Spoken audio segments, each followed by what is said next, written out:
ಕೃಷಿಯ ಒಳಸುರಿಗಾಗಿ ಪಶು ತ್ಯಾಜ್ಯಗಳಾದ ಸಗಣಿ ಮತ್ತು ಗೋಮೂತ್ರ, ಅರ್ಥ ಆಗತ್ತಾ? ಸಗಣಿ ಮತ್ತು ಗಂಜಲ, ಇದರ ಅವಶ್ಯಕತೆ ಇವತ್ತು ಇದೆ, ಇಲ್ಲ ಅಂತ ಹೇಳಲ್ಲ. ಎಲ್ಲರಿಗೂ ಇದೆಯೇ? ಯಾಕಂದ್ರೆ ಊರು ತುಂಬ ಟ್ರ್ಯಾಕ್ಟರ್ ಇದೆ, ಫೋನ್ ಮಾಡಿದ್ರೆ ಜನ ಬರ್ತಾರೆ, ಅವ್ರ ಮಂತ್ಲಿ ಇನ್ಸ್ಟಾಲ್ಮೆಂಟ್ನ ನಾವು ಕಟ್ತೀವಿ. ಉಳುಮೆ ಮಾಡಿ ಇಟ್ಬಿಟ್ಟು ನಮಗೆ ಮಳೆನೇ ಬಂದಿಲ್ಲ ಅಂತ ಇರೋ ತೇವಾಂಶನ ಕಳ್ಕೊಂಡ್ಬಿಡ್ತೀವಿ. ಹಸುವಿನ ಸಗಣಿ ಮತ್ತು ಗಂಜಲ ಮತ್ತು ಕುರಿಪಿಕ್ಕೆ ಅಥವಾ ಕೋಳಿ ಗೊಬ್ಬರ, ಇದನ್ನು ಪ್ರಾಣಿ ತ್ಯಾಜ್ಯಗಳು ಅಂತೀವಿ. ಈ ಪ್ರಾಣಿ ತ್ಯಾಜ್ಯಗಳನ್ನು ಬಳಸದೆ ಬೇರೆ ಯಾವುದಾದ್ರೂ ವಿಧಾನದಲ್ಲಿ ನಾವು ನಮ್ಮ ಬೆಳೆ ಸಸ್ಯಗಳನ್ನ ಬೆಳೆಸ್ಕೋಬಹುದೇ? ಏಕ ಬೆಳೆ ಪದ್ಧತಿ ರಾಸಾಯನಿಕ ಕೃಷಿ ಮಾಡೋರಿಗೆ ಈ ವೈವಿಧ್ಯತೆ, ಡೈವರ್ಸಿಟಿ ಅಂತ ಹೇಳ್ತೀವಲ್ಲ, ಇದು ಸಾವಯವ ಕೃಷಿಗೂ ನೈಸರ್ಗಿಕ ಕೃಷಿಗೂ ಇರತಕ್ಕಂಥ ಒಂದು ಪ್ರಮುಖ ವ್ಯತ್ಯಾಸ. ಒಂದು ಸತಿ ನಾವು ಪ್ರಾಣಿ ಸಾಕೋದು ಇಲ್ಲ ಅಂತಾದ್ರೆ ಅರ್ಧ ನಮಗೆ ಸ್ವತಂತ್ರ, ಕೊನೆಗೆ ಆ ಸಿಸ್ಟಮು ನಮ್ಮನ್ನು ಮುಳುಗಿಸುತ್ತೆ. ಹೊರಗಡೆಯಿಂದ ಏನೂ ತರಬಾರ್ದು, ಎಲ್ಲವನ್ನು ಸೆಟ್ ಮಾಡಿಬಿಡಿ 18 ತಿಂಗಳಲ್ಲಿ. ನಿಮ್ಮ ಕೆಲಸ ಏನು? ಕತ್ತರಿಸಿ ಮುಚ್ಚಿಗೆ ಮಾಡಿ, ಮಳೆ ಬರದೇ ಇದ್ದಾಗ ವಾಲ್ ತಿರುಗಿಸಿ ತೇವಾಂಶ ಕಾಪಾಡಿ, ಹಾರ್ವೆಸ್ಟ್ ಬಂದಾಗ ಕಟಾವು ಮಾಡ್ಕೊಳ್ಳಿ. ಯಾರೋ ನಾನು ಹಸು ಸಾಕಿ ಸೋತಿದ್ದೇನೆ, ಕೂದಲೆಲ್ಲ ಕಳ್ಕೊಂಡಿದ್ದೀನಿ, ದಯವಿಟ್ಟು ಯಾರೋ ಹಸು ಸಾಕ್ಬೇಡಿ ನಾನು ಹೇಳಿದ್ದೀನಿ ಕ್ಯಾಮ್ರಾ ಮುಂದೆ ಬಂದು. ಅದು ಎಷ್ಟು ಜನ ಹೇಳಿದಾರ ಗೊತ್ತಿಲ್ಲ.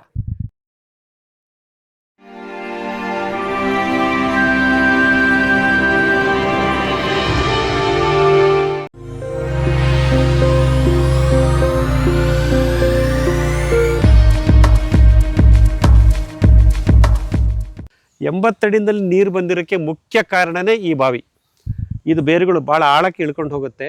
ನಿಮ್ಮ ತಂದೆಯವರು ದೂರಾಲೋಚನೆಯಿಂದ ಮಾಡದಂತ ಒಂದು ಬಾವಿ ಇವತ್ತು 80 ಅಡಿನಲ್ಲಿ ಡಿಪಾಸಿಟ್ ಮಾಡಿ ಇಟ್ಟಿದೆ. ಅದೇ ನಿಮಗೆ ಬಂದಿರತಕ್ಕಂಥ ಪಿತ್ರಾರ್ಜಿತವಾದ ಬಳುವಳಿ. ನೋಡಿ, ಹಿಂಡಿ ದ್ರಾವಣವನ್ನ ಈ ರೀತಿ ಶೋಧನೆ ಮಾಡಿ ಶೋಧಿಸಿ, ಓಕೆ ನೋಡಿ, ಅದೆಲ್ಲ ಕಸ ಕಡ್ಡಿಗಳೆಲ್ಲ ಅಲ್ಲಿ ಉಳ್ಕೊಳ್ಳುತ್ತೆ.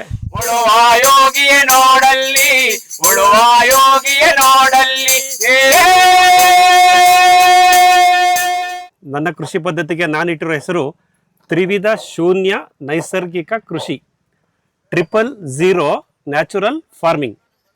ಈ 000 ತ್ರಿವಿಧ ಶೂನ್ಯಗಳು ಯಾವುದು, 3 ಶೂನ್ಯಗಳು ಯಾವುದು ಮುಖ್ಯವಾಗಿ ನಾವು ಗಮನಿಸ್ಕೋಬೇಕಾಗಿದ್ದು ಅಂದರೆ, ಶೂನ್ಯ ರಾಸಾಯನಿಕ ಒಳಸುರಿಗಳ ಬಳಕೆ. ಸಾಕಷ್ಟು ಕೃಷಿಯಲ್ಲಿ ಸಾಕಷ್ಟು ವಿಭಾಗಗಳಿವೆ. ಅಲ್ಪಾವಧಿ ಆಹಾರ ಬೆಳೆಗಳು, ಪ್ರಾಣಿ ಸಾಕೋರಿಗೆ ಮೇವು ಬೆಳೆಗಳು, ತೋಟಗಾರಿಕಾ ಬೆಳೆಗಳು ಮತ್ತು ಔಷಧೀಯ ಸಸ್ಯದ ಬೆಳೆಗಳು. ಹಾಗಾಗಿ ಮತ್ತೆ ಕೈಗಾರಿಕೆಗೆ ಕೊಡ್ತಕ್ಕಂಥ ಕಚ್ಚಾ ವಸ್ತುಗಳು, ರಾ ಮೆಟೀರಿಯಲ್ ಬೆಳೆಯೋಳು. ಹಾಗಾಗಿ ನಾವೇನು ಕೃಷಿ ಮಾಡ್ತೀವಲ್ಲ, ನಮ್ಮ ಬೆಳೆಗಳನ್ನು ನಾವು ಈ ರೀತಿ ವಿಭಾಗ ಮಾಡಬಹುದು. ಹಾಗಾಗಿ ಯಾವ ಕೃಷಿ ಪದ್ಧತಿಗೆ, ಯಾವ ಬೆಳೆಗಳಿಗೆ ನಮಗೆ ಉಳುಮೆ ಅವಶ್ಯಕತೆ ಇದೆ, ಯಾವುದಕ್ಕೆ ನಮಗೆ ಉಳುಮೆ ಅವಶ್ಯಕತೆ ಇಲ್ಲ, ಆ ಒಂದು ಜ್ಞಾನವನ್ನು ಸಹ ನಾವು ಇವತ್ತು ಮಾಡ್ಕೋಬೇಕಾಗಿದೆ. ಪ್ರತಿಯೊಂದಕ್ಕೂ ಉಳುಮೆ ಮಾಡಕ್ಕೆ ಹೊರಡ್ತೀವಿ. ಹಾಗೆ ಉಳುಮೆ ಮಾಡೋದ್ರಿಂದ ಆಗ್ತಕ್ಕಂಥ ಪ್ರಭಾವಗಳು, ಅನಾಹುತಗಳು ಏನು, ಅದನ್ನು ನಾವು ಅರ್ಥ ಮಾಡ್ಕೊಂಡಿದ್ದೀವ? ನನ್ನ ನಿರ್ದಿಷ್ಟ ಕೃಷಿ ಭೂಮಿಯಲ್ಲಿ ನಾನು ನಿರ್ದಿಷ್ಟವಾದ ಬೆಳೆಗಳನ್ನು ಬೆಳಿಬೇಕಾದ್ರೆ ಪ್ರತಿ ಬೆಳೆಗೂ ಪ್ರತಿ ಹಂಗಾಮಿನಲ್ಲೂ ಉಳುಮೆ ಅವಶ್ಯಕತೆ ಇದೆಯೇ? ತೆಂಗು ಅಡಿಕೆ ಅಂತ ವಾರ್ಷಿಕ ಬೆಳೆಗಳನ್ನು ಬೆಳಿಬೇಕಾದ್ರೆ ತೆಂಗು ಅಡಿಕೆ ತೋಟದ ಪದೇ ಪದೇ ಉಳುಮೆ ಮಾಡೋ ಅವಶ್ಯಕತೆ ಇದೆಯೇ? ಆದರೂ ನಾವು ಅದನ್ನು ಹಾಸುವಕ್ಕಾಗಿ ಇಟ್ಕೊಂಡ್ಬಿಟ್ಟಿದ್ದೀವಿ. ಯಾಕಂದರೆ ಊರು ತುಂಬ ಟ್ರ್ಯಾಕ್ಟರ್ ಇದೆ, ಫೋನ್ ಮಾಡಿದ್ರೆ ಜನ ಬರ್ತಾರೆ, ಅವ್ರ ಮಂತ್ಲಿ ಇನ್ಸ್ಟಾಲ್ಮೆಂಟ್ನ ನಾವು ಕಟ್ತೀವಿ. ಅದೇ ತಾನೇ ಆಗ್ತಾ ಇರೋದು ಇವಾಗ. ಇದು ಸಹಜವಾಗಿ ಆಗ್ಬಿಟ್ಟಿದೆ. ಹಾಗೆ ಎರಡನೇ ಮುಖ್ಯ ಸಿದ್ಧಾಂತ ನಮ್ದೇನಾಗುತ್ತೆ, ಉಳುಮೆ ರಹಿತ ಕೃಷಿ. ಎಲ್ಲೆಲ್ಲಿ ಸಾಧ್ಯವೋ ಅಲ್ಲಿ ಉಳುಮೆಯನ್ನು ಕಡಿಮೆ ಮಾಡ್ತಾ ಬನ್ನಿ, ಬಿಟ್ಟುಬಿಡಿ. ಕೆಲವು ಬೆಳೆಗಳ ವಿಷಯದಲ್ಲಿ ಉಳುಮೆನ ಬೇಡವೇ ಬೇಡ. ಅಲ್ಪಾವಧಿ ಬೆಳೆಗಳನ್ನು ಬೆಳಿಬೇಕಾದ್ರೆ ಭೂಮಿ ಸಿದ್ಧತೆ, ಅಂತರ ಬೇಸಾಯ, ಕೊಯ್ಲೋತ್ತರವಾಗಿ ಮತ್ತೆ ಮುಂದಿನ ಬೆಳೆಗೆ ಭೂಮಿಯನ್ನು ಸಿದ್ಧ ಮಾಡಿಕೊಳ್ಳೋದು. ಅದಕ್ಕೆ ಲೋ ಟಿಲ್ಲಿಂಗ್, ಒಂದು 2 ಇಂಚು 3 ಇಂಚು ಕಡಿಮೆ ಭಾರದ ಯಂತ್ರಗಳನ್ನು ಉಪಯೋಗಿಸಿ ಉಳುಮೆ ಮಾಡಿಕೊಳ್ಳುವಂಥ ಅವಕಾಶಗಳು ನಮ್ಮ ಮುಂದೆ ಇದೆ.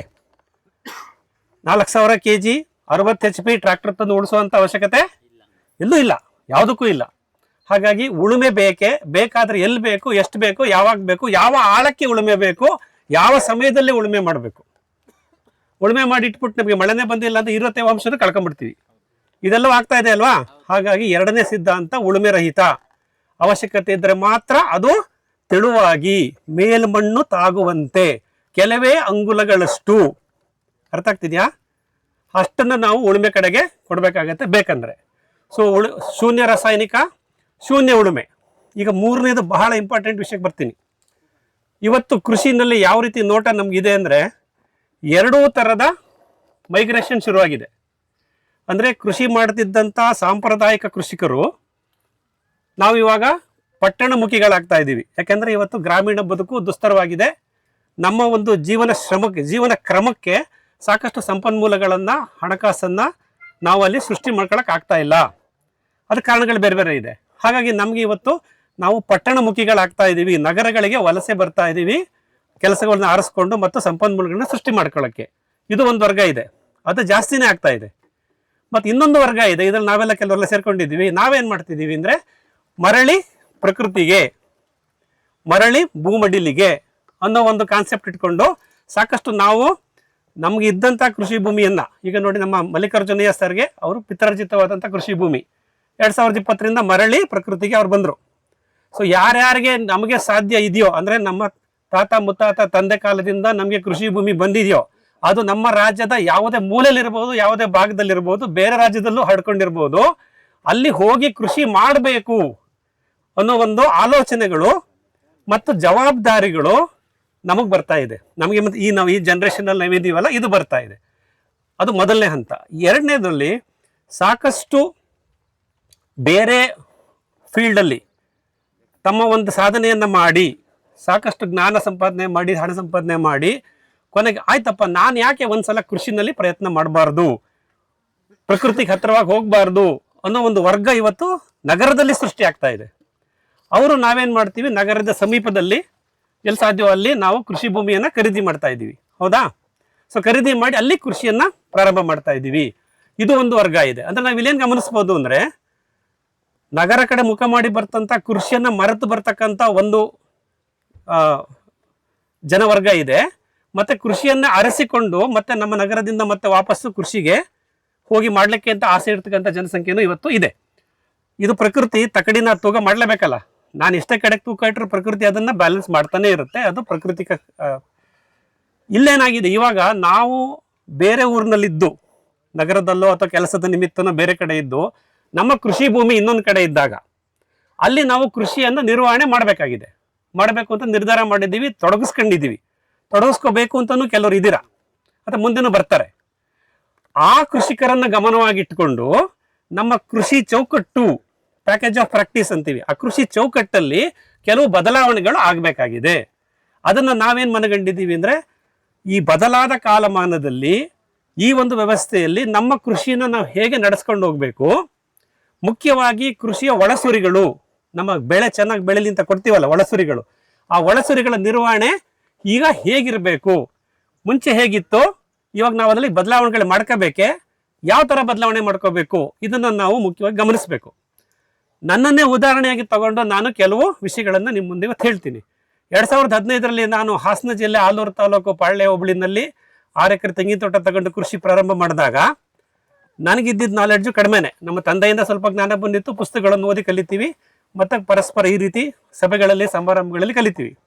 ಸೊ ನನಗಿದ್ದಿದ್ದು ಏನಂದರೆ, ನಾವು ರಾಸಾಯನಿಕ ಕೃಷಿ ಮಾಡದೇ ಇದ್ದರೆ ಅದಕ್ಕೆ ಪರ್ಯಾಯವಾಗಿ ಸಾವಯವ ಕೃಷಿ ಅಂತ ಹೆಸರಿಟ್ಟಿದ್ದಾರೆ. ಈ ಸಾವಯವ ಕೃಷಿ ಮಾಡಬೇಕಂದ್ರೆ ನೀವು ಒಂದು ಹಸುವಿನ ಸಗಣಿ ಮತ್ತು ಗಂಜಲವನ್ನು ಉಪಯೋಗಿಸ್ಕೊಂಡು ಸಾವಯವ ಕೃಷಿ ಮಾಡಿ, ಇದರಿಂದ ನಿಮ್ಮ ಮಣ್ಣು ಚೆನ್ನಾಗಿ ಅಭಿವೃದ್ಧಿ ಆಗುತ್ತೆ, ರಾಸಾಯನಿಕ ಒಳಸುರಿಗಳನ್ನು ತಂದಾಕೋದು ತಪ್ಪುತ್ತೆ ಅಂತ ಆ ಸಾವಯವ ಕೃಷಿ ಅನ್ನೋ ಪುಸ್ತಕದಲ್ಲಿ ಬರೆದಿದೆ. ಅದನ್ನು ಓದ್ಕೊಂಡು ನಾನೇನು ಮಾಡಿದೆ, ಸಾವಯವ ಕೃಷಿ ಮಾಡಬೇಕು, ರಾಸಾಯನಿಕ ಹಾಕಬಾರ್ದು ಅಂತ ಇತ್ತಲ್ಲ ರೆಸೊಲ್ಯೂಷನ್ ನಂಬರ್ 1. ಹಾಗಾಗಿ ನಾನು ಪ್ರಾಣಿಗಳನ್ನು ಸಾಕೋಣ, ಹಸುಗಳನ್ನು ಸಾಕೋಣ ಅಂತೇಳಿ ಪ್ರಾರಂಭ ಮಾಡಿದೆ. 3 ರಿಂದ 4 ವರ್ಷ ಅದನ್ನು ಮಾಡಿದ್ದಾಯಿತು. ಕೊನೆಗೆ 4 ವರ್ಷದ ನಂತರ ನಾನು ಅದನ್ನು ವಾಪಸ್ ತಿರುಗಿ ನೋಡಿದಾಗ, ನಾನೇ ಅಲ್ಲೇ ಇದ್ರೂ, ನನ್ನ ಕೃಷಿ ಭೂಮಿಯಲ್ಲೇ ನಾನು 24/7 ಇದ್ರೂ ನನಗೆ ಅದರಲ್ಲಿ ಯಾವುದೇ ರೀತಿಯ ಒಂದು ಉಪಯೋಗ ಆಗಲಿಲ್ಲ. ನನ್ನ ತೋಟದ ಮಣ್ಣು ಇನ್ನೂ ಕೆಳಮಟ್ಟಕ್ಕೆ ಹೋಗ್ತಾ ಇತ್ತು, ಅದು ಅಭಿವೃದ್ಧಿ ಆಗ್ತಿರಲಿಲ್ಲ. ಅದಕ್ಕೆ ಅದರದಂಥ ಕಾರಣಗಳಿದೆ, ನಾನು ಇವತ್ತು ಅದನ್ನು ಹೇಳಲ್ಲ. ಹಾಗಾಗಿ ಒಂದು ಕೃಷಿಯ ಒಳಸುರಿಗಾಗಿ ಪಶು ತ್ಯಾಜ್ಯಗಳಾದ ಸಗಣಿ ಮತ್ತು ಗೋಮೂತ್ರ, ಅರ್ಥ ಆಗತ್ತಾ, ಸಗಣಿ ಮತ್ತು ಗಂಜಲ, ಇದರ ಅವಶ್ಯಕತೆ ಇವತ್ತು ಇದೆ, ಇಲ್ಲ ಅಂತ ಹೇಳಲ್ಲ. ಎಲ್ಲರಿಗೂ ಇದೆಯೇ, ಎಲ್ರಿಗೂ ಇದನ್ನು ಮಾಡಲಿಕ್ಕೆ ಸಾಧ್ಯವೇ, ಈ ಪ್ರಶ್ನೆ ಬಂತು. ಸೊ ನಾನು ನಂತರ ಅಲ್ಲಿಂದ ಕೋವಿಡ್ ಸಮಯದಲ್ಲಿ ವಾಪಸ್ ಬೆಂಗಳೂರಿಗೆ ಬಂದು ಮತ್ತೆ ಈ ನಮ್ಮ ದೊಡ್ಡಬಳ್ಳಾಪುರ ತೋಟದಲ್ಲಿ ಶುರು ಮಾಡಿದಾಗ ನನಗೆ ಅದಂತೂ ಮನದರಿಕೆ ಆಗಿತ್ತು. ನೀನು ಹಸು ಇಟ್ಕೊಂಡು ಗಂಜಲ ಸಗಣಿ ಕಲೆಕ್ಟ್ ಮಾಡಿ ಡ್ರಮ್ಗೆ ಹಾಕಿ ಕದರಿ ಬೆಲ್ಲ ಇಟ್ಟು ಹಾಕಿ ಮಾಡಬೇಕು ಅಂದರೆ ನನ್ನ ಕೈಲಿ ಆ ಕೃಷಿ ಮಾಡೋಕ್ಕೆ ಆಗ್ತಾ ಇರಲಿಲ್ಲ. ಜಮೀನಾರು ಮಾರಿ ಏನು ಡ್ರಮ್ ಕದರಲ್ಲ. ಆ ಹಂತಕ್ಕೆ ನನಗೆ ಫ್ರಸ್ಟ್ರೇಷನ್ ಅಂತಿರಲ್ಲ, ಅದು ಬಂದ್ಬಿಟ್ಟಿತ್ತು. ಅದ್ರ ಕಾರಣಗಳು ಬೇರೆ ಬೇರೆ, ಮಲೆನಾಡಿನ ಆ ಮಳೆ, ಆ ಬಿಸಿಲು, ಅದೆಲ್ಲ ಅನುಭವಿಸ್ಬಿಟ್ಟಿದ್ದೆ. ಈ ಸಮಸ್ಯೆಗಳು ಹೊಸದಾಗಿ ಕೃಷಿ ಮಾಡೋರಿಗೆ ಬರಬಾರ್ದು. ಹಾಗಾಗಿ ನನ್ನ ಮನಸ್ಸಿನಲ್ಲಿ ಬಂದಂಥ ಆಲೋಚನೆಗಳೇನು, ಈ ಪ್ರಾಣಿ ತ್ಯಾಜ್ಯಗಳನ್ನು ಬಳಸದೆ, ಹಸುವಿನ ಸಗಣಿ ಮತ್ತು ಗಂಜಲ ಮತ್ತು ಕುರಿಪಿಕೆ ಅಥವಾ ಕೋಳಿ ಗೊಬ್ಬರ, ಇದನ್ನ ಪ್ರಾಣಿ ತ್ಯಾಜ್ಯಗಳು ಅಂತೀವಿ. ಈ ಪ್ರಾಣಿ ತ್ಯಾಜ್ಯಗಳನ್ನು ಬಳಸದೆ ಬೇರೆ ಯಾವುದಾದ್ರೂ ವಿಧಾನದಲ್ಲಿ ನಾವು ನಮ್ಮ ಬೆಳೆ ಸಸ್ಯಗಳನ್ನು ಬೆಳೆಸ್ಕೋಬಹುದೇ, ಕಾಪಾಡ್ಕೋಬಹುದೇ? ಹಾಗಾಗಿ ಆ ಪ್ರಾಣಿಗಳನ್ನು ಅವಲಂಬಿಸದೆ, ತ್ಯಾಜ್ಯಕ್ಕಾಗಿ ಅವಲಂಬಿಸದೆ ಕೃಷಿ ಮಾಡೋದು ಹೇಗೆ, ಅದನ್ನು ಕಂಡುಹಿಡ್ಕೊಳ್ಬೇಕು ಅಂತ ಹೇಳಿ ಕಳೆದ 4 ವರ್ಷದಿಂದ ನಾನು ಈ ಪ್ರಯೋಗ ಮಾಡ್ತಾ ಇದ್ದೀನಿ.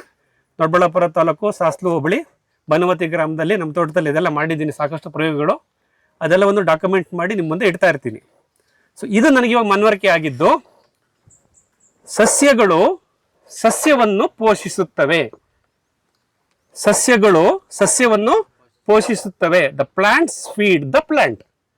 ಯಾಕೆಂದ್ರೆ ಈ ಪ್ರಕೃತಿ, ನಮ್ಮ ಭೂಮಿ ವಿಕಾಸನವಾದಾಗ ಇವ್ಯಾವು ಇರಲಿಲ್ಲ. ಮೊದಲು ಬಂದಿದ್ದು ಸೂಕ್ಷ್ಮಜೀವಿಗಳು, ಅನಂತರ ಬಂದಿದ್ದು ಸಸ್ಯಗಳು, ಆಮೇಲೆ ಸಸ್ಯಾಹಾರಿ ಪ್ರಾಣಿಗಳು, ಅವುಗಳನ್ನ ಅವಲಂಬಿಸ್ಕೊಂಡು ಮಾಂಸಾಹಾರಿ ಪ್ರಾಣಿಗಳು. ಸಸ್ಯಗಳು ಬೆಳಿಲಿಕ್ಕೆ ಏನು ಒಳಸುರಿಗಳು ಬೇಕು ಅದು ಸಸ್ಯಗಳಿಂದನೇ ಸೃಷ್ಟಿಯಾಗುತ್ತೆ, ಮಣ್ಣಿನಲ್ಲೇ ಅದು ಪುನರ್ಬಳಕೆ ಆಗುತ್ತೆ, ರೀಜನರೇಟಿವ್ ಅಂತ ಹೇಳ್ತೀವಿ. ಅವಾಗ ಬೇಕಾಗಿರೋದು ಸೂಕ್ಷ್ಮಜೀವಿಗಳು. ಆ ಸೂಕ್ಷ್ಮಜೀವಿಗಳು ಸಸ್ಯಗಳು ಉದುರಿಸಿದ ತ್ಯಾಜ್ಯವನ್ನು, ಎಲೆಗಳಂತ ಅಂದ್ಕೊಳ್ಳಿ, ಅದನ್ನು ಪುನಃ ಗೊಬ್ಬರ ಮಾಡ್ತವೆ. ಸಸ್ಯ ತ್ಯಾಜ್ಯಗಳನ್ನು ಗೊಬ್ಬರ ಮಾಡುವ ಸೂಕ್ಷ್ಮಜೀವಿಗಳು, ಕಳಿಸುವ ಸೂಕ್ಷ್ಮಜೀವಿಗಳು. ಅಂದರೆ ಸಸ್ಯ ತ್ಯಾಜ್ಯವನ್ನು ಗೊಬ್ಬರವನ್ನು ಮಾಡಿ ಆ ಗೊಬ್ಬರವನ್ನು ಮತ್ತೆ ಸಸ್ಯದ ಬೇರುಗಳಿಗೆ ಉಣಬಡಿಸ್ತವೆ. ಮತ್ತೆ ಸಸ್ಯಗಳು ಏನು ಮಾಡ್ತವೆ, ಆ ಗೊಬ್ಬರವನ್ನು ಊಟ ಮಾಡಿ ದ್ಯುತಿ ಸಂಶ್ಲೇಷಣೆಯಿಂದ ಆಹಾರ ತಯಾರು ಮಾಡಿ ಬೇರಿನ ಮುಖಾಂತರ ಮತ್ತೆ ಸೂಕ್ಷ್ಮಜೀವಿಗಳಿಗೆ ಸಕ್ಕರೆ ರೂಪದಲ್ಲಿ ಅದನ್ನು ವಾಪಸ್ಸು ಕೊಡುತ್ತೆ. ಇದು ಒಂದು ವೈಜ್ಞಾನಿಕವಾಗಿ ನಡೆದಿರತಕ್ಕಂಥ ಪ್ರಕ್ರಿಯೆ ಶತಶತಮಾನಗಳಿಂದಲೂ. ನಾವೆಲ್ಲ ಬರೋಕ್ಕೆ ಮುಂಚೆನೂ ಇದೆಲ್ಲ ಇತ್ತು. ಅಂದರೆ ಏನು, ಸಸ್ಯಗಳು ಬೆಳಿಲಿಕ್ಕೆ ಪೋಷಕಾಂಶಗಳು ಬೇಕು, ಅದು ಮಣ್ಣಿನಲ್ಲಿ ಇರಬೇಕು. ಮಣ್ಣಿನಲ್ಲಿರ್ತಕ್ಕಂಥ ಪೋಷಕಾಂಶಗಳನ್ನು ಹೀರಿ ಸಸ್ಯದ ಬೇರಿಗೆ ಕೊಡಲಿಕ್ಕೆ ಒಂದು ಸಮೂಹ ಬೇಕು. ಅದನ್ನು ನಾವು ಸೂಕ್ಷ್ಮಜೀವಿಗಳು, ಮೈಕ್ರೋಬ್ಸ್ ಅಂತ ಕರಿತೀವಿ. ಸಸ್ಯಗಳು ಸೂಕ್ಷ್ಮಜೀವಿಗಳಿಗೆ ಆಹಾರವನ್ನು ಒದಗಿಸಿಕೊಡ್ತವೆ ಸಕ್ಕರೆ ರೂಪದಲ್ಲಿ. ಸೂಕ್ಷ್ಮಜೀವಿಗಳು ಸಸ್ಯದ ಬೇರಿಗೆ ಸಸ್ಯ ಪೋಷಕಾಂಶಗಳನ್ನು ಉಣಬಡಿಸುತ್ತವೆ. ಇವೆರಡರ ಮಧ್ಯೆ ಒಂದು ನಿರಂತರ ಪ್ರಕ್ರಿಯೆ ನಡೀತಾ ಇದೆ. ಇದು ಶತಕೋಟಿ ವರ್ಷಗಳಿಂದ ನಡೀತಿದೆ, ಇನ್ನೂ ಇರುತ್ತೆ ಮುಂದೆ. ಹಾಗೆ ಎಲ್ಲಿವರೆಗೂ ಈ ಸೂಕ್ಷ್ಮಜೀವಿಗಳು ಮತ್ತು ಸಸ್ಯಗಳು ಪರಸ್ಪರ ಅವಲಂಬನೆಯಿಂದ ಕೆಲಸ ಮಾಡ್ತಾ ಇರುತ್ತೋ, ಯಾರದೇ ಹಸ್ತಕ್ಷೇಪವಿಲ್ಲದೆ, ನಮ್ಮ ಹಸ್ತಕ್ಷೇಪವಿಲ್ಲದೆ ಪ್ರಕೃತಿ ಎಲ್ಲವನ್ನು ತಂತಾನೆ ನಿಯಂತ್ರಣ ಮಾಡ್ಕೊಂಡು ಬರ್ತಾ ಇದೆ. ಶತಶತಮಾನ ವರ್ಷಗಳಿಂದ ಬಂದಿದೆ, ಇದು ನೆನ್ನೆ ಮೊನ್ನೆದಲ್ಲ ಇವೆಲ್ಲ. ಈ ಸತ್ಯವನ್ನು ಅರ್ಥ ಮಾಡ್ಕೋಬೇಕು. ಅಂದರೆ ಸಸ್ಯ ತ್ಯಾಜ್ಯಗಳ ಪುನರ್ಬಳಕೆ ಮಾಡಲು ಒಂದು ಸೂಕ್ಷ್ಮಜೀವಿಗಳ ಪಡೆಯೇ ನಮ್ಮ ಮಣ್ಣಿನಲ್ಲಿದೆ. ಆ ಸೂಕ್ಷ್ಮಜೀವಿಗಳು ಆ ಸಸ್ಯ ತ್ಯಾಜ್ಯಗಳನ್ನು ಬಳಸಿ, ಕಳಿಸಿ, ಸಸ್ಯ ಪೋಷಕಾಂಶಗಳಾಗಿ ಪರಿವರ್ತಿಸಿ ಬೇರಿಗೆ ಉಣಬಡಿಸುತ್ತವೆ. ಸಸ್ಯಗಳು ಅದನ್ನು ತಗೊಂಡು ಬೆಳೆದು ಅದ್ರ ಕೆಲಸ, ಅದೇನು ಫಸಲು ಕೊಡಬೇಕು ನಮಗೆ ಅದನ್ನು ಕೊಡುತ್ತೆ. ಅಂದರೆ ಇಲ್ಲಿ ಸಸ್ಯಗಳೇ ಸಸ್ಯಗಳನ್ನು ಪೋಷಿಸುತ್ತವೆ ಸೂಕ್ಷ್ಮಜೀವಿಗಳ ಸಹಾಯದಿಂದ. ನಾವು ಎರಡನ್ನೇ ಗಮನಿಸ್ಕೋಬೇಕು. ಒಂದು ಸಸ್ಯಗಳು, ಸಸ್ಯ ಪ್ರಭೇದಗಳು ಮತ್ತು ಸೂಕ್ಷ್ಮಜೀವಿಗಳು. ಇವೆರಡನ್ನು ನಮ್ಮ ಮಣ್ಣಿನಲ್ಲಿ ನಾವು ಈ ನಿರಂತರ ಪ್ರಕ್ರಿಯೆಗೆ ಒಳಪಡಿಸ್ಬಿಟ್ರೆ ಇದ್ಯಾವುದೂ ಸಹ ಅವಶ್ಯಕತೆ ಇಲ್ಲ. ಹೌದಾ? ಇದು ಈ ಭೂಮಿ ಉದಯವಾಗಿರುವಂಥ ಒಂದು ವಿಜ್ಞಾನ. ಇದನ್ನು ನಾನು ಅರ್ಥ ಮಾಡ್ಕೊಂಡು ನಾನೇನು ಮಾಡಿದೆ, ಸಸ್ಯಗಳು ಸಸ್ಯಗಳನ್ನು ಪೋಷಿಸುತ್ತವೆ ಅಂತ ತೀರ್ಮಾನ ಮಾಡಿದ್ವಿ. ಇವತ್ತು ರಾಸಾಯನಿಕ ಕೃಷಿನಲ್ಲಿ ನಾವು ಗಮನಿಸೋದೇನು, ಏಕ ಬೆಳೆ ಪದ್ಧತಿ. ಅಡಿಕೆ ಅಂದರೆ ಅಡಿಕೆನೆ, ಬಾಳೆ ಅಂದರೆ ಬಾಳೆನೆ, ಸುಗಂಧರಾಜ ಅಂದರೆ ಸುಗಂಧರಾಜನೇ, ರೆಡ್ ರೋಸ್ ಅಂದರೆ ರೆಡ್ ರೋಸೆ. ಇದನ್ನು ಏಕ ಬೆಳೆ ಪದ್ಧತಿ ಅಂತ ಹೇಳ್ತೀವಿ. ಆದರೆ ಸಸ್ಯಗಳು ಅನ್ನೋದೆಲ್ಲ ಪ್ಲೂರಲ್ ಆಗಿ ಹೇಳಿದ್ನಲ್ಲ, ಬಹುವಚನದಲ್ಲಿ ಹೇಳಿದ್ನಲ್ಲ, ಅಲ್ಲಿ ಬಹುವಚನ ಎಲ್ಲಿ ಬಂತು? ಎಲ್ಲ ಏಕವಚನದಲ್ಲಿ ಬರ್ತಕ್ಕಂಥ, ಅದಕ್ಕೆ ಮಾನೋಕ್ರಾಪಿಂಗ್ ಅಂತ ಹೇಳ್ತೀವಿ. ಏಕ ಬೆಳೆ ಪದ್ಧತಿ. ಯಾವಾಗ ಏಕ ಬೆಳೆ ಪದ್ಧತಿ ಬರುತ್ತೋ, ಒಂದು ಸಸ್ಯವನ್ನು ಸಪೋರ್ಟ್ ಮಾಡಲಿಕ್ಕೆ ಬೇರೆ ಪ್ರಭೇದದ ಸಸ್ಯಗಳು ಅಲ್ಲಿಲ್ಲ. ಅಂದರೆ ಸಸ್ಯ ವೈವಿಧ್ಯತೆ, ಪ್ಲಾಂಟ್ಸ್ ಡೈವರ್ಸಿಟಿ, ಸಸ್ಯ ವೈವಿಧ್ಯತೆ ಇವತ್ತು ನಾಶವಾಗಿದೆ. ಎಲ್ಲಿ? ಕೃಷಿ ಭೂಮಿಯಲ್ಲಿ ಇಲ್ಲಿದೆ, ನಮ್ಮ ಮಲ್ಲಿಕಾರ್ಜುನ ಸರ್ ತೋಟದಲ್ಲಿದೆ. ಬಟ್ ಎಲ್ಲ ಕಡೆ ಇದಿರಬೇಕು. ಅಂದರೆ ಸಸ್ಯ ವೈವಿಧ್ಯ ಮುಖ್ಯವಾಗುತ್ತೆ. ಯಾಕೆಂದರೆ ವಿವಿಧ ಜಾತಿಯ, ವಿವಿಧ ಪ್ರಭೇದದ ಸಸ್ಯಗಳು ಒಂದು ನಿರ್ದಿಷ್ಟ ಕೃಷಿ ಭೂಮಿಯಲ್ಲಿ ಇದ್ದರೆ ಅವು ತಾನೇ ಒಂದನ್ನು ಒಂದು ರಕ್ಷಣೆ ಮಾಡ್ಕೊಳ್ಳುತ್ತವೆ ಮತ್ತು ಮಣ್ಣಿಗೆ ಶಕ್ತಿ ತುಂಬ್ತಾ ಬರುತ್ತವೆ. ಮಣ್ಣಿಲಿರೋ ಸೂಕ್ಷ್ಮಜೀವಿಗಳು ಅದನ್ನು ಸಸ್ಯಗಳನ್ನು ಪೋಷಕಾಂಶವಾಗಿ ಪರಿವರ್ತಿಸಿಕೊಡುತ್ತೆ. ಹಾಗೆ ಮೊದಲನೇ ಉದ್ದೇಶ ನಾವೇನು ಮಾಡಬೇಕಂದ್ರೆ ಏಕ ಬೆಳೆ ಪದ್ಧತಿಯಿಂದ ಬಹುಬೆಳೆ ಪದ್ಧತಿಗೆ ಪರಿವರ್ತನೆ ಆಗಬೇಕು. ಹೊಸದಾಗಿ ತೋಟ ಮಾಡ್ತಿರೋರು ಮೊದಲನೇ ದಿನದಿಂದಲೇ ಇದನ್ನ ಯೋಜನೆಯನ್ನು ನೀವು ಮಾಡ್ಕೋಬೇಕು. ನಿಮ್ಮ ಡ್ರಾಯಿಂಗಲ್ಲಿ ಅದೆಲ್ಲ ಇರಬೇಕು. ಏಕ ಬೆಳೆ ಪದ್ಧತಿ ಮಾಡಬಾರ್ದು. ಏಕ ಬೆಳೆ ಪದ್ಧತಿ ರಾಸಾಯನಿಕ ಕೃಷಿ ಮಾಡೋರಿಗೆ. ನಾವು ರಾಸಾಯನಿಕ ರಹಿತ ಕೃಷಿ ಮಾಡೋರು ಯಾವತ್ತಿದ್ರು ಮಿಶ್ರ ಬೆಳೆ, ಬಹುಬೆಳೆ, ಬಹುಮಹಡಿ ಬೆಳೆಗಳು ಇವುಗಳನ್ನು ನಾವು ಜೋಡಿಸ್ತಾ ಬರಬೇಕು. ನಾವು ಸಾಕಷ್ಟು ತೋಟಗಳನ್ನು, ಸಾವಯವ ಕೃಷಿಕರ ತೋಟಗಳನ್ನು ನೋಡ್ತೀವಿ. ಅಲ್ಲೂ ನಾವು ಬಹುಬೆಳೆ ಪದ್ಧತಿಗಳನ್ನು ಅವರು ಜೋಡಿಸಿರ್ತಾರೆ. ಎಲ್ಲ ಥರದ ಬೆಳೆಗಳು ಇರುತ್ತೆ. ಆದರೆ ಪ್ರತಿಶತ 90ರಷ್ಟು ಸಸ್ಯ ಪ್ರಭೇದಗಳು ನಾವೇನು ಗುರುತಿಸ್ತೀವಿ ಆ ತೋಟಗಳಲ್ಲಿ ಅವೆಲ್ಲವೂ ಹಣಕಾಸಿಗೆ ಅಥವಾ ಆಹಾರಕ್ಕೆ ಸಂಬಂಧಪಟ್ಟ ಬೆಳೆಗಳಾಗಿರುತ್ತೆ. ಮಣ್ಣಿಗೆ ಶಕ್ತಿ ತುಂಬಲಿಕ್ಕೆ ಯಾವುದೇ ರೀತಿ ಗಿಡಗಳನ್ನು ಯಾರೋ ಹಾಕಿರಲ್ಲ. ಹಾಕಿರೋದು 10% ಹಾಕಿರ್ತಾರೆ. ಎಲ್ಲ ಜೀವಂತ ಬೇಲಿ ಅಂತ ಗೇಟ್ ಹತ್ರನ ಬೇಲಿ ಹತ್ರ 4 ಗಿರಿಸಿಡಿಯ ತೋರಿಸ್ಬಿಟ್ಟು ನಾವು ಮಾಡ್ತಿದ್ದೀವಿ ಸರ್ ಅಂದ್ಬಿಡ್ತಾರೆ. ಹೌದಾ? ಇದು ಅಲ್ಲ. ಮತ್ತೆ ಇದು ಏಕ ಬೆಳೆ ಬಹುಬೆಳೆ ಪದ್ಧತಿ ಎಲ್ಲವೂ ವಾಣಿಜ್ಯೀಕರಣವಾಗ್ಬಿಟ್ಟಿದೆ. ಆದರೆ ಎಲ್ಲವನ್ನು ನಮ್ಮ ವಾಣಿಜ್ಯದ ದೃಷ್ಟಿಯಿಂದ ನೋಡುವ ಜೊತೆಗೆ ಮಣ್ಣಿಗೆ ಶಕ್ತಿ ತುಂಬಲಿಕ್ಕೆ ಅಂತಲೇ ಕೆಲವು ಸಸ್ಯ ಪ್ರಭೇದಗಳನ್ನು ನಾವು ನಮ್ಮ ಬೆಳೆ ಸಸ್ಯಗಳ ಸುತ್ತಮುತ್ತ ಬೆಳೆಸ್ಕೋಬೇಕಾಗಿದೆ. ಅವುಗಳಿಂದ ಮಾತ್ರ ಮಣ್ಣು ಅಭಿವೃದ್ಧಿ ಆಗುತ್ತೆ. ಸಸ್ಯಗಳು ಪರಸ್ಪರ ತಮ್ಮನ್ನು ತಾವೇ ಪೋಷಿಸ್ಕೊಳ್ತವೆ. ಹೌದಾ? ಹಾಗಾಗಿ ಏಕ ಬೆಳೆ ಪದ್ಧತಿಯಿಂದ ಮಿಶ್ರ ಬೆಳೆ ಬಹುಬೆಳೆ ಪದ್ಧತಿಗೆ ಬರಬೇಕು. ಆ ಮಿಶ್ರ ಬೆಳೆ ಬಹುಬೆಳೆ ಪದ್ಧತಿಯಲ್ಲಿ ವಾಣಿಜ್ಯಿಕ ಉದ್ದೇಶದ, ಆಹಾರ ಉದ್ದೇಶದ ಬೆಳೆಗಳ ಜೊತೆಗೆ ಮಣ್ಣಿಗೆ ಶಕ್ತಿ ತುಂಬುವಂತಹ ಬೆಳೆಗಳನ್ನು ಸಹ ನಾವು ಜೋಡಿಸ್ತಾ ಬರಬೇಕು. ಆವಾಗ ಮಾತ್ರ ಆ ಸಸ್ಯ ವೈವಿಧ್ಯತೆ ಅನ್ನೋದು ಸೃಷ್ಟಿಯಾಗುತ್ತೆ. ಸೊ ನಾವು ಮಾಡಬೇಕಾಗಿರೋದೇನು? ಏಕ ಬೆಳೆಯಿಂದ ಬಹುಬೆಳೆಗೂ, ಬಹುಬೆಳೆ ಜೊತೆಯಲ್ಲಿ ವೈವಿಧ್ಯಮಯ ಸಸ್ಯ ಪ್ರಭೇದಗಳನ್ನು ಜೋಡಿಸ್ತಾ ಬರಬೇಕು. ನಮ್ಮ ಕೃಷಿ ಭೂಮಿಯ ಪ್ರತಿ ಚದುರದಲ್ಲೂ ವಿವಿಧ ಪ್ರಭೇದದ ಸಸ್ಯಗಳು ಇರಬೇಕು. ಈ ಪ್ರೋಗ್ರಾಮ್ ಮುಗಿದ ತಕ್ಷಣ ಅಲ್ಲಿ ಹೋಗೋಣ, ನಾನು ಗುರುತಿಸ್ತೀನಿ 1 ಸ್ಕ್ವೇರ್ ಮೀಟರ್ನಲ್ಲಿ ಈ ತೋಟದಲ್ಲಿ ಎಷ್ಟು ಪ್ರಜಾತಿಯ ಗಿಡಗಳಿವೆ ನೀವು ಗುರುತಿಸ್ತೀರಾ, ನಾನು ಬೇಕಾದ್ರೆ ನಿಮ್ಮ ಜೊತೆ ಇರ್ತೀನಿ. ಸೊ ಅದನ್ನು ಅಲ್ಲೇ ನೋಡಿ ಕಲಿಯೋಣ. ಅದು ಈ ವೈವಿಧ್ಯತೆ, ಡೈವರ್ಸಿಟಿ ಅಂತ ಹೇಳ್ತೀವಲ್ಲ, ಇದು ಸಾವಯವ ಕೃಷಿಗೂ ನೈಸರ್ಗಿಕ ಕೃಷಿಗೂ ಇರತಕ್ಕಂಥ ಒಂದು ಪ್ರಮುಖ ವ್ಯತ್ಯಾಸ. ಹೌದಾ? ಸೊ ಸಾವಯವ ಕೃಷಿನಲ್ಲೂ ರಾಸಾಯನಿಕ ರಹಿತ, ನೈಸರ್ಗಿಕ ಕೃಷಿನಲ್ಲೂ ರಾಸಾಯನಿಕ ರಹಿತ. ಆದರೆ ಸಾವಯವ ಕೃಷಿನಲ್ಲಿ ಎಲ್ಲವೂ ವಾಣಿಜ್ಯಿಕ ದೃಷ್ಟಿಯಿಂದ ನೋಡ್ತೀವಿ ಮತ್ತು ಅದನ್ನು ಚೆನ್ನಾಗಿ ಬೆಳಿಬೇಕು ಅನ್ನೋ ಉದ್ದೇಶಕ್ಕೆ ಒಳಸುರಿಗಳನ್ನು ತಂದು ಹಾಕ್ತೀವಿ. ನೈಸರ್ಗಿಕ ಕೃಷಿನಲ್ಲಿ ನಾವು ವೈವಿಧ್ಯತೆಗಳನ್ನು ಸೃಷ್ಟಿ ಮಾಡ್ತಾ ಹೋಗ್ತೀವಿ. ಬೆಳೆ ವೈವಿಧ್ಯತೆ, ಕಳೆ ವೈವಿಧ್ಯತೆ, ಅರಣ್ಯ ವೃಕ್ಷಗಳ ವೈವಿಧ್ಯತೆ. ಇದಕ್ಕಿಂತ ಉದಾಹರಣೆ ಬೇಕಾ? ಸಸ್ಯ ಕಾಶಿ. ಅರಣ್ಯ ವೃಕ್ಷಗಳ ವೈವಿಧ್ಯತೆ ನೋಡಿ. ಗೌರಿಬಿದನೂರಿನ ವೆಂಕಟೇಶ್ ಮೂರ್ತಿ ಸರ್ ನಮ್ಮನ್ನು ಸ್ವಾಗತ ಮಾಡಿದವರು. ನೋಡಿ, ಇಂಡಸ್ಟ್ರಿಯಲ್ ಏರಿಯಾ ಇಲ್ಲೆಲ್ಲ ಮುಂದೆ ಹೊಗೆನೆ ತುಂಬಿಕೊಳ್ಳುತ್ತೆ. ಮುಂದೆ ಇದು ಪೀಂಡೆ ಇಂಡಸ್ಟ್ರಿ ಆಗ್ಬಿಡುತ್ತೆ. ಆಗಬಾರ್ದು, ಆಗ್ಬಹುದು. ಅದಕ್ಕೆ ಅವಾಗ ನಮ್ಮ ಬೆಂಗಳೂರಿಗೆ ಹೆಂಗೆ ಕಬ್ಬನ್ ಪಾರ್ಕು ಶ್ವಾಸಕೋಶ ಅಂತೀವಲ್ಲ, ನಮ್ಮ ಬೆಂಗಳೂರಿನಲ್ಲಿ ಇವತ್ತು ಕಬ್ಬನ್ ಪಾರ್ಕು, ಲಾಲ್ಬಾಗೆ ಶ್ವಾಸಕೋಶ, ಅಲ್ಲೇ ಆಕ್ಸಿಜನ್ ಸಿಗುತ್ತೆ ಅಂತೀವಿ.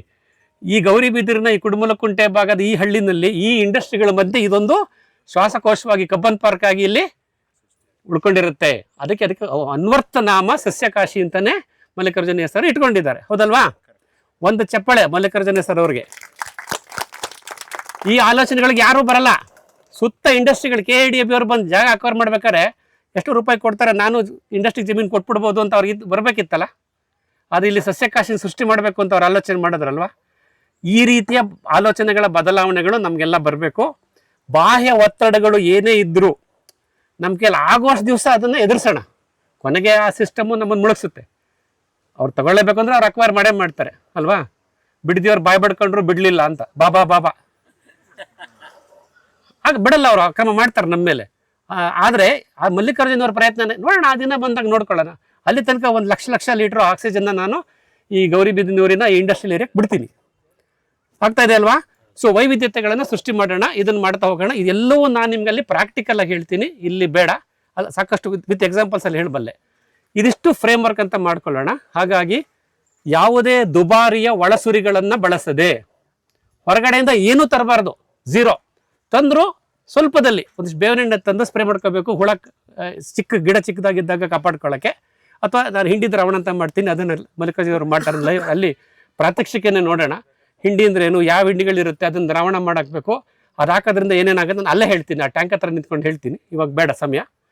ಇದಿಷ್ಟನ್ನು ನಾವು ಒಳಸುರಿಗಳನ್ನು ಕಡಿಮೆ ಮಾಡಬೇಕು, ಪರಾವಲಂಬನೆಯನ್ನು ಕಡಿಮೆ ಮಾಡಬೇಕು. ನೋಡಿ ನಮಗೆಲ್ಲ ಸಮಸ್ಯೆ ಇವತ್ತು ಲೇಬರ್ ಸರ್, ಕೃಷಿ ಕಾರ್ಮಿಕರೇ ಇಲ್ಲ. ಸೊ ನಾವೆಲ್ಲ ರೆಡಿಯಾಗಿ ಹೋಗಿದ್ದೀವಿ, ಶನಿವಾರ ಭಾನುವಾರ ಹೋಗ್ತೀವಿ, ಅವ್ರ ಕಾರ್ಮಿಕರು ಬಂದಿಲ್ಲ ಅಂದರೆ ನುಗ್ಗೆ ಸೊಪ್ಪು ಕಿತ್ಕೊಂಡು ವಾಪಸ್ ಬರ್ತೀವಿ. ಏನೂ ನಡೆಯೋಕ್ಕಾಗಲ್ಲ, ನಮ್ಮ ತೋಟದಲ್ಲಿ ಏನೂ ಕೆಲಸ ಆಗಲ್ಲ ಅಂದರೆ ನಾವು ಅಷ್ಟು ಅವಲಂಬಿಸ್ಬಿಟ್ಟಿದ್ದೀವಿ ಅವ್ರನ್ನ ಅಂತ. ಒಂದು ವಾಲ್ ತಿರುಗ್ಸಕ್ಕೂ ನಾವು ಬರ ಯಾ ತಿರುಗ್ಸ ಅನ್ನೋ ಥರ ಹಂತಕ್ಕೆ ಬಂದಿದ್ದೀವಿ, ಹೌದಾ? ಹಾಂ, ಅಂದರೆ ಈ ಪರಾವಲಂಬನೆಯನ್ನು ಕಮ್ಮಿ ಮಾಡಬೇಕು. ಆ ಉದ್ದೇಶದಲ್ಲಿ ಈ ಒಂದು ಸುಸ್ಥಿರವಾದಂಥ ಕೃಷಿ ತನ್ನ ಕಾಲ ಮೇಲೆ ತಾನು ನಿಂತ್ಕೋಬೇಕು. ಮಾನವನ ಹಸ್ತಕ್ಷೇಪ ಕಮ್ಮಿ ಆಗಬೇಕು, ಹೊರಗಡೆಯಿಂದ ತಂದಾಕೋದು ಎಲ್ಲವೂ ನಿಲ್ಲಬೇಕು. ನನ್ನ ಮಣ್ಣಿನ ಆರೋಗ್ಯಕ್ಕೆ, ಮಣ್ಣಿನ ಅಭಿವೃದ್ಧಿಗೆ, ಬೆಳೆಸಸ್ಯದ ಆರೋಗ್ಯಕ್ಕೆ, ಉತ್ತಮ ಗುಣಮಟ್ಟದ ಫಸಲನ್ನು ಪಡಿಲಿಕ್ಕೆ ಅದು ಏನೇನು ಬೇಕೋ ಪ್ರಕೃತಿ, ಅಷ್ಟು ಪ್ರಕೃತಿ ಆ ವಾತಾವರಣದಲ್ಲಿ ಅಲ್ಲೇ ಸೃಷ್ಟಿ ಆಗಬೇಕು. ಅದನ್ನು ಸೃಷ್ಟಿ ಮಾಡೋದಷ್ಟೇ ನಮ್ಮ ಕೆಲಸ. ಪ್ರಥಮ ಹಂತದಲ್ಲಿ 12 ತಿಂಗಳು 18 ಹೊಸ ಕೃಷಿ ಪ್ರಾರಂಭ ಮಾಡಿದವ್ರಿಗೆ 12 ತಿಂಗಳು 18 ತಿಂಗಳಲ್ಲಿ ಇದನ್ನು ನಾವು ಸುಲಭವಾಗಿ ಸರಳವಾಗಿ ಮಾಡ್ಕೊಂಡ್ಬಿಡ್ಬೋದು.